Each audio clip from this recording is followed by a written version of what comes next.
looking at? Welcome to Rewind.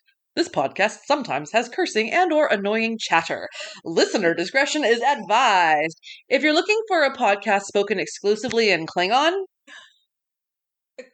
Or are you looking for a podcast where the hosts don't talk over each other? How about a podcast that's just white noise? Or a podcast that is the new and improved pink noise? Or the sound of my stomach. Oh, I thought that was the dog growling. Well, either way, this is not the podcast for you. I'm Sara, that's Haley, and we're on a boat. Motherfuckers, don't you ever forget.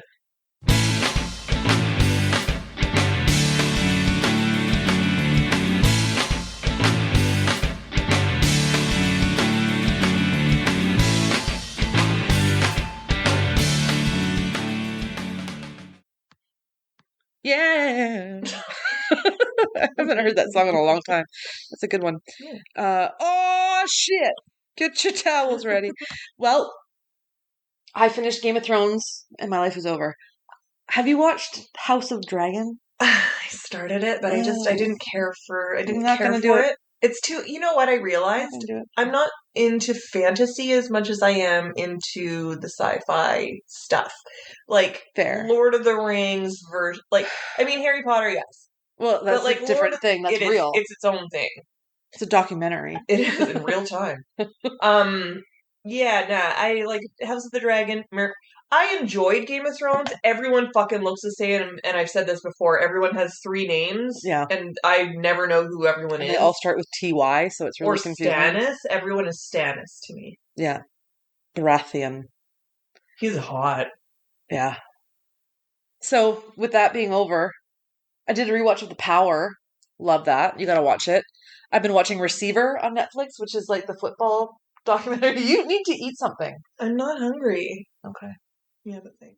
It's just my stomach's like trying to...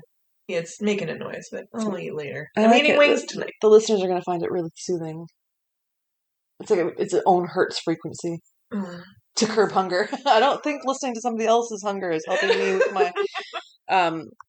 I watched Beverly Hills Cop, like the old ones, and Jericho from our favorite episode is in it.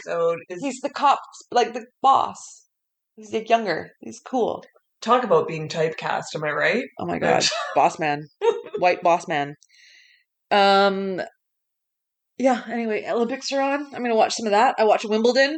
Was so excited for the finals match, and it didn't record. So that's awesome. But it was on again later that day, so I watched it. It was very good. And yeah, I'm going to Vegas next week. And I'm gonna dance in my new dress to the live action figure band and Michael Dorn's gonna be playing in it. I saw a picture of him like practicing and slapping the bass.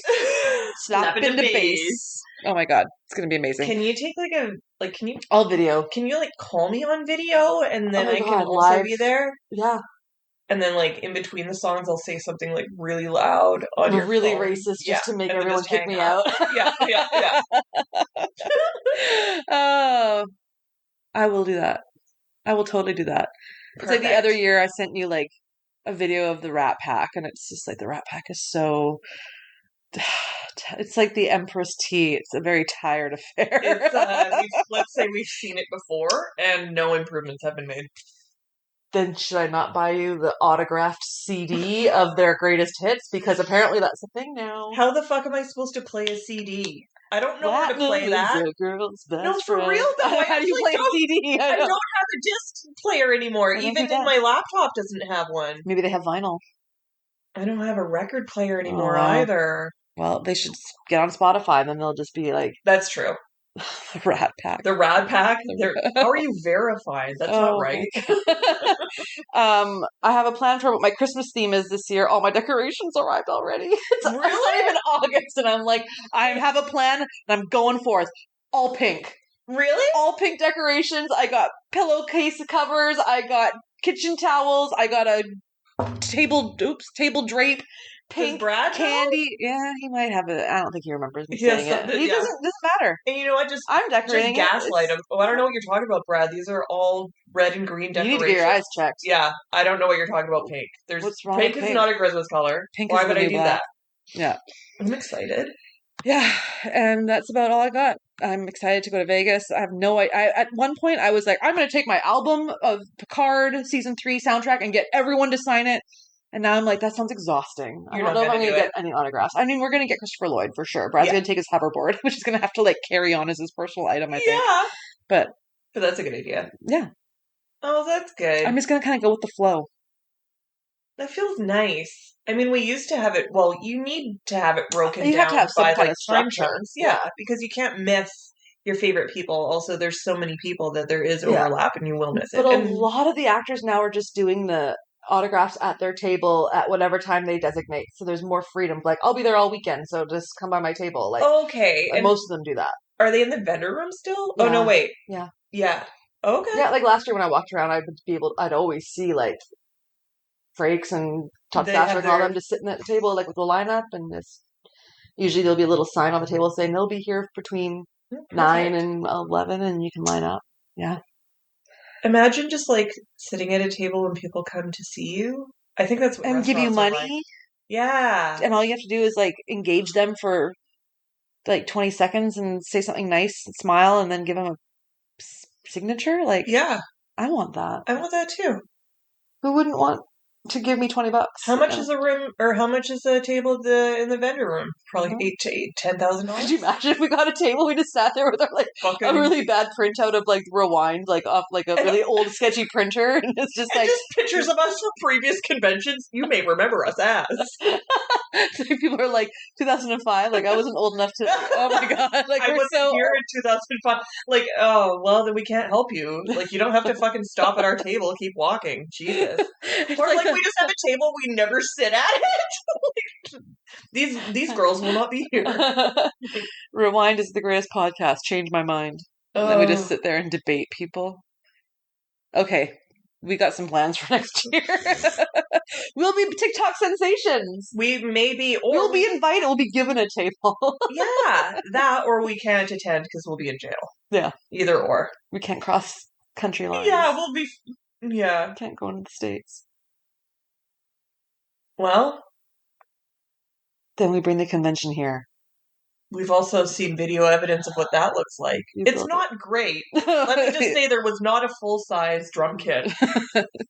Baby drums. Baby. Just a baby was playing them, too. Come on. That's a talented baby. What's going on with you? Tell me about your tomatoes. Yeah, so we planted, we bought some, starter plants, tomato plants, as you do, and, put them out on our front porch, which is, scorching hot. And the tomato plants have since grown, 6 feet tall. And we're going to have approximately 3,700 tomatoes within the next 7 days. Plus, I just gave you 2 Ziploc bags full of my tomatoes. Well, they're not ready yet. So mine aren't ready, so that's fine. And I'll return the favor, only you'll probably get 27 bags of tomatoes back. Yeah. Start learning how to make marinara. You know what I bought with my RBC rewards points? What? I'm afraid. I'm going to market it and call it Sarinara.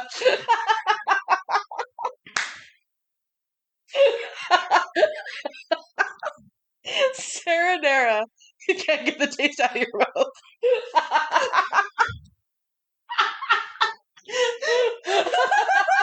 I'm gonna sell it at STLV next year.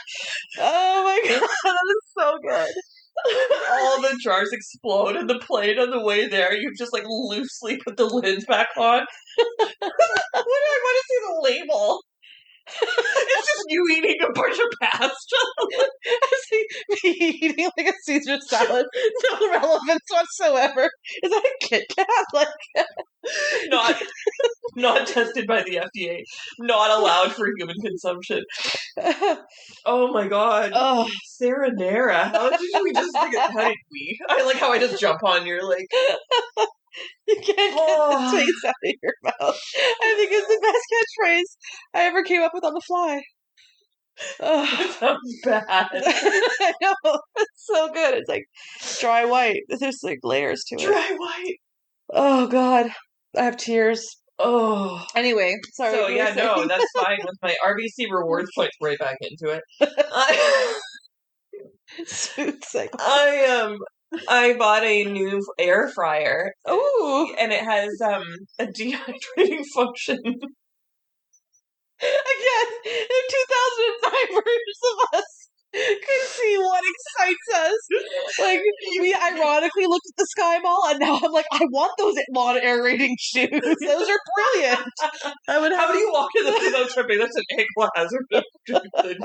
Straight up and down. It's got 2 baskets, so I can do a chicken and vegetables separately with different. Anyway, it doesn't matter. That's so exciting. It's a Ninja Foodie. I bought it with my RBC rewards points. I only had to pay $7. I love rewards points. I got a gift card for the Gap because of my TELUS bill, and I went and got myself a new hoodie because I don't need that, but it was free. It's all good. Oh my God. Yeah, that's what's going on with me. Nothing much else. Tomatoes, and just living my best life. Tomatoes. Let's call the whole thing off. Oh my God. Since you said Sarinara, I'm trying to think of what line is to go with that. I don't have anything. It'll come. No, give me a second. I'm on my second non-alcoholic beer. My brain is firing fast now. Let me harness my Michael Scott. We're also all jacked up from watching those videos. Yeah. But we're not jacked off. No. I'm trying to think of like something that your name rhymes with, like kale. Like Kale chips. But no one likes kale chips. No, it's true. They're the worst. I just want chips. You know, I don't have to have a thing. It can just be you. Halini. Like a pasta. Sarinara. That's just... you can't get the taste out of it. I have to do it. No amount of brushing. No amount of keep adding pepper. You're still gonna have that haunting tomato paste in your mouth for weeks. Have a Kit Kat. Legally not tomatoes. Not licensed and sponsored by Kit Kat. It's fine. It's good. Oh, yeah. Anyway, so other than that, things are good. Haleoli. Like a ravioli, but that sounds gross. Yeah. Let's move on. Should we talk about fansets? Yeah. Can't get those pins off your jacket. They're new. What do you think about that? Okay. Hey listeners, it's time to give a shout out to our amazing sponsors, Fansets. That's right, they got those pins. Pins for all occasions, like graduation, weddings, divorce parties, Flag Day, your in-law's birthday, ladies' night. So hit up their website and have a look at what's new, like Signature Series Complete Set. This is an epic collection and a limited edition. There are tons of Lower Decks pins, and other Deltas are back in stock too. So head over, find your treasures, and use Trek Geeks at checkout for 10% off. All caps, one word, Fansets. Our pins have character. Fucking nailed it. Did it. All right, the bounty? Oh, yeah, the bounty. Wait, the bounty. Yep. Bounty. I really needed today. I'm so glad you came over. I am crying laughing. I haven't cried from laughing in decades. Since I had that camcorder and my body did a wave or something and we lost our shit laughing about it for days. How is that possible? I can't. I mean, that's how old are you? I went to the convention with a camcorder. Yeah, exactly. And a flip phone. And they're still handing out those expired comps at the former Imperial Palace. The link. Oh my god. So good. Okay. So let's talk about the episode. I'll do my thing. Yeah. Part 1. We see a Titan sensor or something floating, and multiple ships arrive, including the Shrike. Where are they? Vadic asks. I'm doing voices now. Looks like they are one step ahead of them. Vadic wants vengeance, and Frontier Day is 72 hours away. That fun fact gets an alien dude killed. Vadic wants to know every friend or loved one of Picard that he might seek out and go after them in order to find him. She means business. Well, all of his friends are on the ship, so Well, what about his old lady? Crusher? No, the what's her face? Yeah. I don't remember. I thought she was like, I'll be waiting for you. And he's like, okay. Yeah. No real, confirmation about what that means. No real solid next steps for that pairing. But yeah, what about her? Also, that's a good question, or a good point you bring up. That would have been a good opportunity to bring her back, actually, cause a little drama between her and, her and Bev come face to face. Totally. And they fight over their man. Yeah. Because does Beverly and Picard reunite in a love way because of, we don't... Anyway. Yeah. This is a whole other podcast. It is. Your thoughts? Well, obviously Vadic is less than pleased. She's really not liking Picard and is, quite determined to find him and make those changeling buddies of hers on top again. Ayo. I noticed that she pronounces Picard's name with a French accent, like Picard. Picard. But she does not speak the language of her helmspeoples or whatever. She can understand them, obviously, but I wonder if she doesn't speak to them in their language because she doesn't respect them. Or because isn't everyone implanted with the translators so that it sounds like English to her, so she wouldn't be able to speak it? Yeah. I was like, this is deeper than that. I think we need to stop and reassess this. This is deep. Okay. Crusher is looking into Jack and tells Picard he's having visions. She did a scan, and the results show nothing good. His brain has irematic syndrome inherited from Picard. She's given him something to help. He's all right for now. Might be decades before it catches up with him. Well, a lot of things in my life might be catching up with me in decades. Yeah, Let's be real. It's called life. It's called life. It's called Father Time. That's life. Full circle. Full circle. Jack is in the bar drinking when Picard comes in. Jack's having a pity party, naturally, and they bond over bourbon. The Bourbon Brothers. That's what they call themselves when no one's looking. Hansen calls for Picard, and they greet Worf and Raffi. He thanks them for his yearly gift of sour mead. It's quite tart, sir. Crusher hugs him. Raffi shares about the new Worf, and Riker is amused. They give them the rundown on what they've learned, and Worf wants them to return to Daystrom Station. They need raw data on what Daystrom has, and they need to burgle a vault that thinks and adapts. They have a key, but if it fails, they won't be in a good spot, to say the least. Before Worf and Raffi leave, there is an awkward moment with Seven, and Worf is relieved former lovers won't be on a mission together. Less bloodshed. Riker is joining them, and the trio is ready. They have an hour to get into Daystrom. Worf uses the key just in time, and they are granted access. Access granted. The Titan is found by Starfleet ships that are compromised. Shields are up. Beam them up, and they can't. Ships are targeting weapons. They can't leave a trail. They have to leave right away, and so they do, hoping that they are back within the hour to rescue the trio.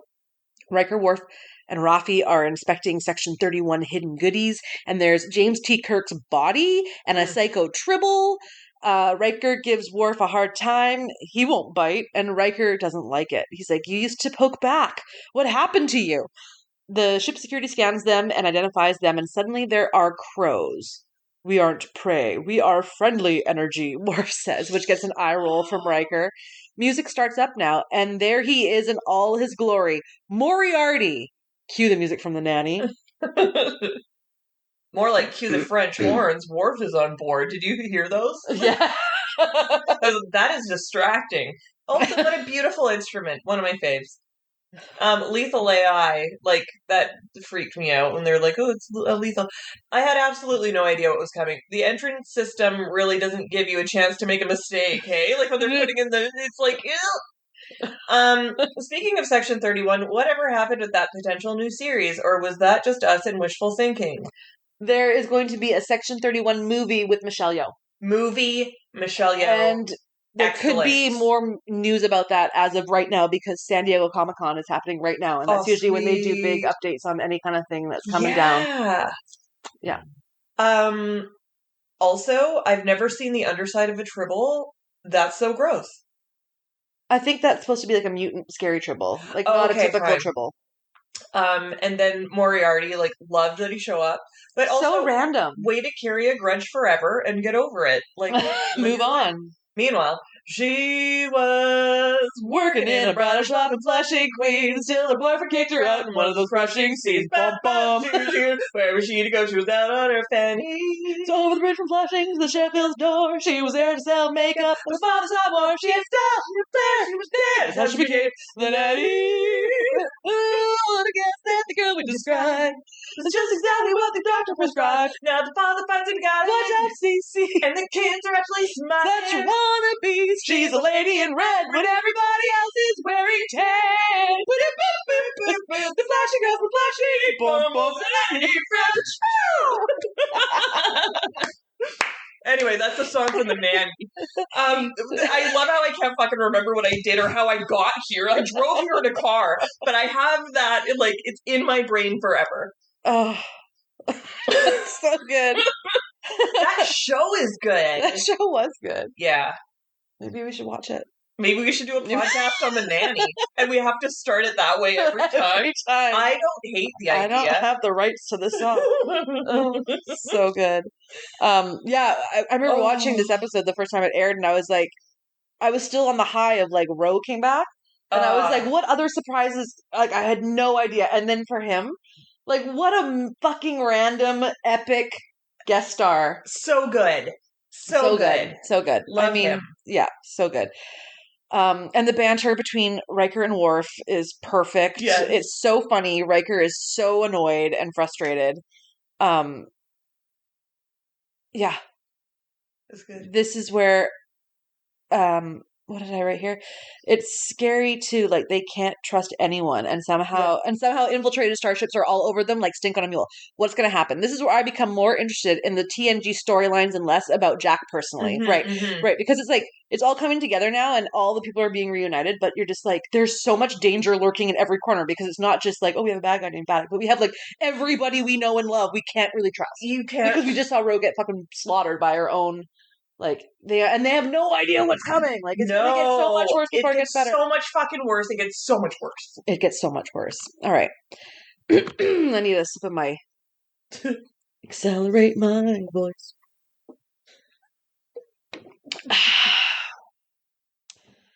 That's good. Okay.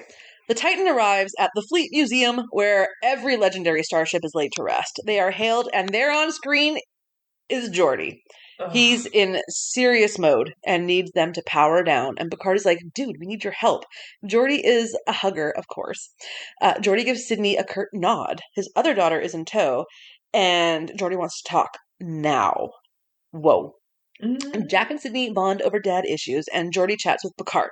Picard fills him in on Riker and Worf being trapped, and Geordie is so no nonsense now. It's incredibly hot. Every ship in the fleet is fully integrated. They talk to each other about the Titan, and the Titan is a beacon, whether they like it or not, and it sounds to me like they need an old ship. Meanwhile, Moriarty is stalking the trio. They are running with that music playing still. He calls them pathetic old warriors, and Riker is naming notes. It's a mad melody, and the whistling is from an episode. Could it be episode 1? Riker does the whistle and the winning ticket. It's Moriarty's disappearance happening. All the clues have one thing in common. Data. And there he is. Aged to perfection. Whoa. My thoughts. Geordie is back. An observation. Yep. Okay, Riker, that was not a B flat to D flat. It was B flat to A flat, but okay. I was like, did you actually? I was like, I'm gonna let that go, and then I was like, you know what, I'm not, and I rewound it, and then I played it on my phone, and I was like, that's not the same. That's not what. It's fine. That bothered me. Haha. I loved the little. I loved the little flashback to the young Riker and Data.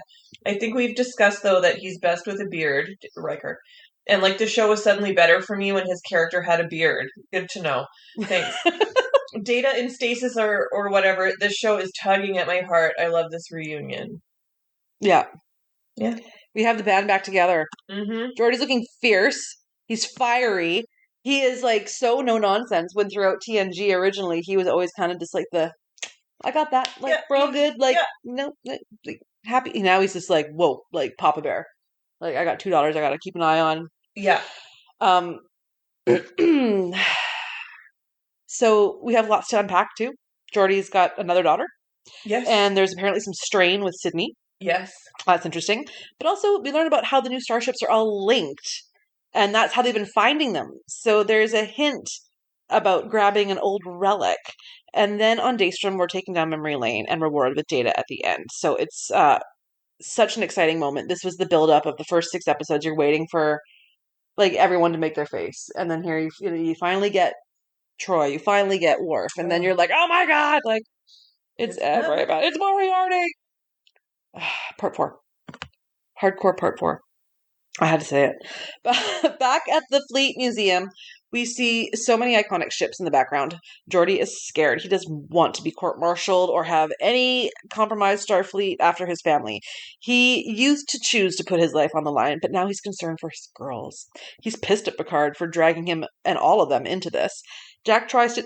Fuck, I gotta burp again. The fucking can beer. Molson lager. Oh, man. More like Molson Belcher. Good one. Thank you. Okay. Jack is trying to take the captain's chair, and Seven is like off. Like what I say to the dogs when they're on the couch. You say captain's? Captain's chair. He's a chap. I'm captain of this ship. I've got chap lips. I want some more chaps. Salt and vinegar chaps. Yum. Okay, we see the Enterprise, Kirk's Enterprise. We see Voyager, where Seven was reborn, and the two joke around, and she calls him out on how much he is like his father when he speaks so poetically. The HMS Bounty is one of the ships too. That's the whale one. That's the name of the episode. That's the one with the whale thing. What a great throwback scene. It was very iconic. Back on Daystrom, Riker is like, he's reaching out to us. He doesn't want to hurt us. This can't be our Data. He's a hybrid. Data copied everything he was onto B4, and it was unrecoverable. But the ban on synths was lifted, so more work was done, and a video pops up of Soon, who goes on about the evolution while Geordie talks of Sydney and her stubbornness. Lol, B4, lore, Data, all of those characters came together, according to Soon, to produce a new Data, possibly. It was his final log, and then he died before completing the integration of Data's project. So, what Data do we have here? Is it lore? Is it Lal? Geordie, meanwhile, wants to help Picard, but he can't help him and protect his daughters. He's super sorry. Yeah. Picard tells Sydney to go see her father, who won't help them, and she questions him instantly as to why he won't help. They bicker back and forth. He wants her to abandon her post, and she fights about how she just wants to fly, and he didn't believe in her. They aren't your family. Yes, they are. You taught me that. What a moment. There's also a moment between Sydney and Jack, and her sister is like, get a room already, which I kind of thought was cute. The trio talk about what this new Data is, and they realize he's the manifest. He recognizes them, and they are trying to basically break open the new Data. Intruder alert has started going off, and they can't get in touch with Picard. It's getting worse. Meanwhile, Shaw, remember him, is bumbling over Geordie. It's a total man crush. It's been a weird. Fuck my life. It's been a weird week. I'm bumbling over the excitement of just being able to talk about this scene. And Geordie is like, normally I'd love to geek out with you, but like, it's so cute. Shaw is so giddy, and the side eyes of like Seven and Picard, like watching him like freak out. It's adorable. But now something's happened, and they're suddenly cloaked. You stole a goddamn cloaking device from my bird of prey? Jack, Sydney, their kids are teaming up. Geordie comes to the rescue and tells Jack to stay away from his daughter, and it's kind of cute. Picard lets Riker know that they are on their way, cloaking, and they have 90 seconds. They gotta take Data. They can't leave him behind. Bad guys are on Daystrom. Riker is firing. The ship is decloaking, and they are exposed. Evasive maneuvers lock onto the away team, and boom, get them out of there. Except Riker. He was shot and left behind. We may have lost one friend in battle, but we gained another. And Geordie spots his BFF. Whew. It's what an episode. What an episode. All of that happened. I have no thoughts. I started making dinner and just had it on in the background, but it's just like, there's so much going on. I know. And it's all so dire also. Like, you want to be like, yay! And it's like, but everyone's so serious, and like the stakes are so high. It's the roller coaster of emotions, because you get this like moment of like you're laughing along as Data's doing his different voices, and you're like, oh my god, I don't care, it's Data, or is it Lore, or is it whoever? But then you're like, and then Shaw has his moment, and it's so cute and it's so funny, and you're seeing finally like depth to the character of Geordie LaForge, who's like a different man now, and he's all strong. And but then you're like, oh, did they just kill off fucking Riker? Like, what the fuck is going on? Exactly. They killed off Ro. Like, you're just like, oh, like nothing is gut safe. punch. No, I don't know what to expect. It's hard to even react. It's almost like you're just yeah. So for the final part, Worf is determined to find Riker and bring him home, no matter what. Jack is apologetic and admits to being cocky. Yeah. Geordie is disappointed in himself and is proud of Sydney while he works on Data. This is not Data the android. It's something else. It's an almost human positronic body. The info is there, but we aren't sure what we'll get when we turn him on. We don't know what we're going to get, but let's reboot him nonetheless. Geordie? Data, is that you? Yes. No, I'm not certain. Oh my god. They want to know what he witnessed, who stole from Daystrom. He keeps saying Jean-Luc Picard. Worf wants to reset, and now they plug him in and plug him, like unplug him and plug him in. Now we want to get a reset done, but then we get Lore. Nope. Now we got B4. Nope. Now we got Soon. And he's like, am I more? And they shows a video of what was stolen from the lab, and it's what the changeling stole. It's human remains. It's Picard's human remains. Oh, here we go. Why do they keep his Why remains? would you keep them? You're just asking for trouble. Now Riker is getting punched by an alien with multiple nostrils. They put a phaser to his head, and he's like, wait. The alien show the other two guards, and they shapeshift into Vadic. Oh, she's good. Riker is on the Shrike. That's not ideal. He laughs as he's punched, and it's pretty hot. But then he looks, and there's Troy. Vadic abducted her. Oh, Will. The circle is complete. That's the end of the scene. It's like Ray. Troy, what are you doing here? Are you with them? Are you with the bad guys? No. Yeah. Yeah, I mean, awkward too that they're just like keeping Picard's naked body like in a museum for anyone to look at. Like, privacy, please. Well, no kidding. And like he's sorry, but he's like still alive. Yeah. So like, why do they have him there? I know. Do they not know that he's still around? Messed up. It is messed up. But I think that this was like, I mean, each episode I'm like, this is the best episode yet. But this one is just so good because you finally have the whole group together. Like all those questions of like, how are they going to bring this person back? How are they going to do that? Like, who are we actually going to get them all back? Rest easy. They're together. They're going to solve the problems because they're together. Because they're so brilliant. Exactly. They've been through worse. They've been through worse. I mean, name an episode. We maybe, an episode. They got drunk or something. They're naked now. I don't know. Sure. That was worse. Okay. So when I opened up Internet Movie Database to read these, there was a giant ad at the top for Magnum Raw, the thinnest condom ever. And I was like, that is a very aggressive ad. Fucking IMDb, dude, the ads are at the top where you think the search bar is, so you end up hitting that ad for Magnum every Raw, time. and you're like, cool, that's great, thanks. Yeah. Now I get all these weird emails. Okay. Do you want to start? Sure. Please. Sure. Please no. When I opened up, I'm just kidding. One of the first chambers. One of the first chambers Riker passes inside the Daystrom facility holds a Genesis device as seen in Star Trek II, The Wrath of Khan, 1982. Irumodic syndrome is a type of neurodegenerative condition similar to dementia. Lloyd. Picard suffered from this syndrome in the future of an alternate timeline that he experienced because of Q in the series finale All Good Things, 1994. Picard learns that this alternate future he experienced is just one possible future and that he is the only one with memories of this alternate timeline. When he returns to the present, he asks Crusher to test him for Irumodic syndrome. She does and tells him that he does not have it, but he does carry the gene defect that causes the syndrome, and it's possible he could develop the syndrome at some point. What is this? Is this a fact or is this... Anyway, I'm not even going to finish it. No, don't finish it. It's not worth it. This one's going to be good. We've lost some listeners. When Seven and Jack are looking at the museum ships, the themes from Star Trek Deep Space Nine, 1993, Star Trek, 1966, Star Trek Voyager, 1995, and Star Trek 4. The Voyage Home, 1986. God damn.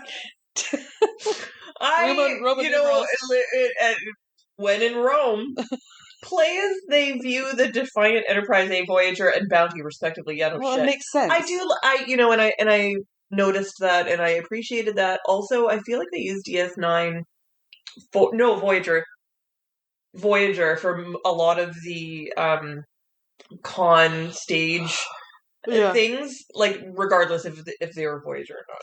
Right. Anyway, that's neither here nor there, as I like to say. Mark my words. Mark my words. We are getting drunk tomorrow. 3 beers. Like what the fuck? I won $50 in the slot machine, and I bought a bottle of Ed Hardy wine. I got it. Tell me you're in 2007 without telling me you're in 2007 or whatever. Fuck. Okay. When Seven and Jack are looking at the... That's the one you just did. The Fleet Museum at Athen Prime, curated by Commodore Joy LaForge, includes the starships Enterprise NCC 1701A, USS New Jersey NCC 1975, USS Defiant, USS Voyager, a Klingon D7 battle cruiser, and a Klingon bird of prey, HMS Bounty from Voyage Home. Additional ships listed, and nonetheless, in the registry since the closing credits include the Excelsior and the Pioneer. On Teams, I made the Enterprise D my background, and I joined a call, just, as you do. As you do. And someone was like, in the chat, they're like, is that the NCC 1701D? And I was like, it is the D! Like, I was just so impressed. Yeah. Anyway, love it. That's a sign of a true person you need to know. Yeah, for sure. I almost read the one that you just read. What's wrong? One of the doors seen inside the Daystrom facility is labeled James T. Kirk, implying that Kirk's remains following the events of Star Trek Generations 1994 are stored inside. We already knew that. Again, leave him alone. Yeah, no kidding. In their recap of Star Trek Deep Space Nine 1993's Dominion War, both Worf and Picard state that Starfleet eventually delivered the cure to the virus developed by Section 31 to the Changelings. However, this is only partly true. The cure was technically stolen by Dr. Julian Bashir and my man Miles O'Brien without Starfleet's knowledge, as the two officers knew that had they sought permission, their superiors would have prevented them from obtaining it. It was only after Odo delivered the cure to the Changelings, successfully ending the Dominion War, that Starfleet officially signed off on it. Whoa! Bashir and O'Brien teaming up to be bad boys. Love it. During his brief recap of Star Trek Deep Space Nine 1993... Wait, this is a different one, though. Yeah. Dominion War. Worf refers to a Starfleet... Nope. That's the same one. No, it's different. Oh, I just copied and pasted from Internet Database, so there must be a... Yeah, it's slightly different. It is... You know what? We'll leave it. Leave it for the fans to... The archive clips from Encounter at Farpoint, 1987, are the first ever footage from TNG released in 4K Ultra High Def. Wow. The archive clips, so like they were redone? Yeah, like the whistling one. First ever footage released like on Picard. I'm not gonna, you know what, Haley? You don't have to break it down. It doesn't matter. When Worf appears on the transporter pad of the USS Titan, the Klingon battle theme is heard from the beginning of Star Trek: The Motion Picture, 1979. Like Picard's artificial golem, the Daystrom android M510 being, which possesses the knowledge and personalities of Data Lore-Lal before and Alton Soon, has a Caucasian human complexion. One of Brent Spiner's requirements for returning to the role was that he didn't want to spend long hours wearing the silver android makeup. He also has Spiner's white hair and older face.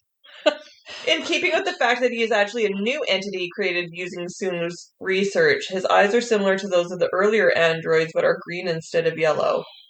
Come on, Brent. You're telling me all of your best friends are coming together to film something, and you're like, I'll only do it if I don't have to wear the makeup. Give me a break. You would have done it anyways. It's such a cool closing. 100%. And also, like, I don't know about makeup these days, but can't you just walk through a fucking mister and like just be sprayed with silver? Just like, or just fucking do it. We do it every day, or at least I do. Fucking full glam face of makeup, dude. Do you think I like wearing this every day? Do you? Oh, God. Brent, I'll ask you about this when I see you in Vegas. Do it. I'll just like play back this clip as I stand in line at the Q&A. You get stuck on that? There's somehow a video of it. Yeah, there's a video. Just ripping. Okay. The Klingon bird of prey from which Jack steals the cloaking device is the unofficially named HMS Bounty. It's the one from the whales, we know. When Worf pauses in front of the chamber holding the killer Tribble, this is referencing both the Klingons' general loathing of Tribbles and Worf's personal experience with them in Trials and Tribulations, 1996. In fact, it was generally understood that Tribbles had been rendered extinct by the time of Star Trek The Next Generation, 1987, but the crew of Deep Space Nine, year unknown, brought some back, which are presumably the ancestors of the genetically modified Tribble seen here. Well, that's why we can't bring nuts and seeds and things across the border, because nuts and seeds. Nuts and bolts.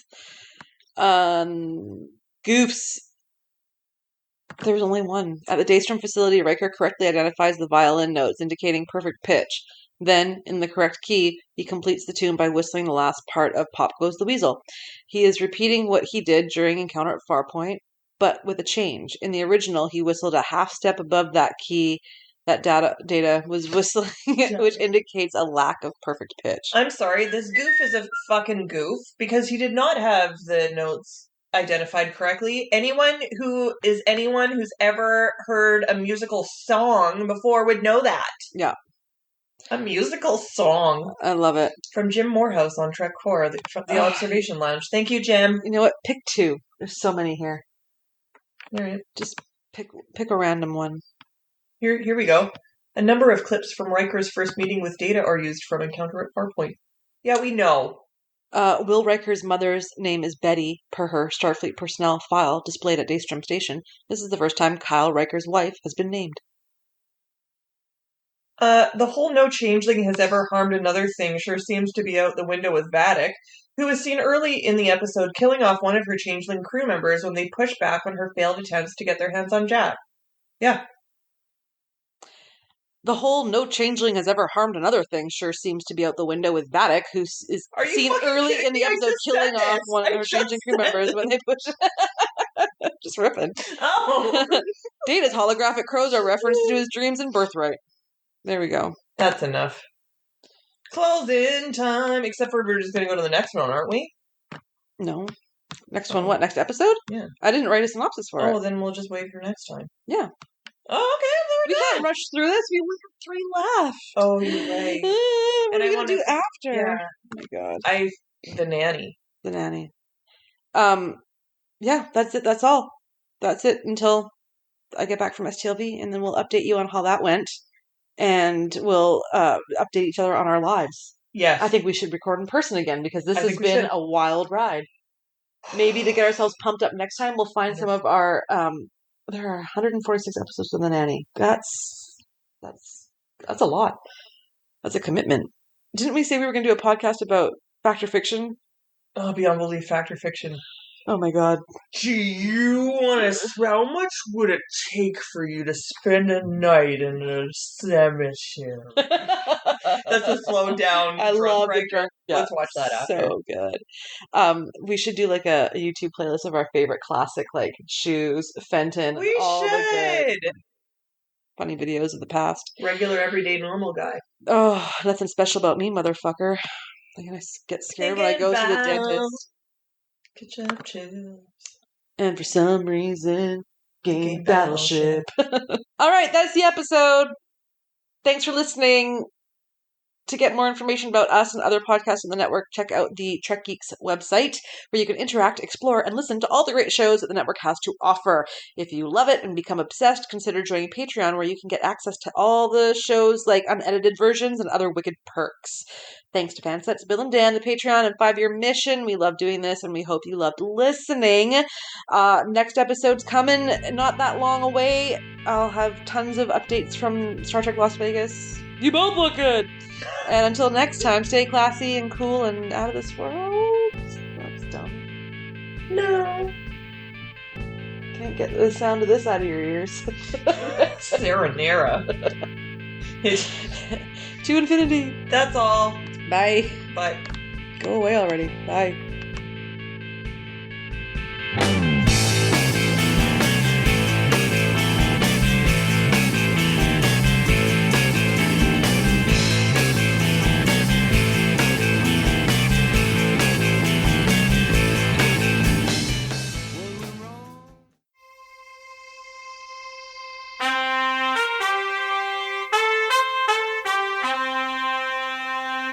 Coconut.